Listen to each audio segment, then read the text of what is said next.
Ang maganda, makinig ka ng makinig. Makakapagpabago sa'yo, pati sa asawa mo, sa kaibigan mo, sa anak mo, sa magulang mo. Just share to them the Word of God. Nakakapagpabago yan. Meron kasing power yung Word of God eh.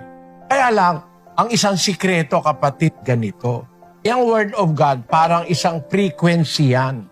Pagka magka-frequency kayo, tatalab yan sa'yo. Pero pag hindi kayo magka-frequency, hindi kayo magkikita, hindi ka rin magbabago. Bakit? Kasi VHF ka, UHF yung isa. Dapat magkaroon kayo ng frequency ng salita ng Diyos. Para magkaroon kayo ng frequency, dapat susunod ka sa Kanya. Pagbabago ka ng frequency. Kung dati ayaw mong makinig ng salita ng Diyos, ngayon umpisahan mo ng makinig. Mararamdaman mo merong power yung salita ng Diyos para ka baguhin. Baguhin ang isip mo, baguhin ang pamumuhay mo, baguhin ang outlook mo sa buhay, mabago ang mga preferences mo in life.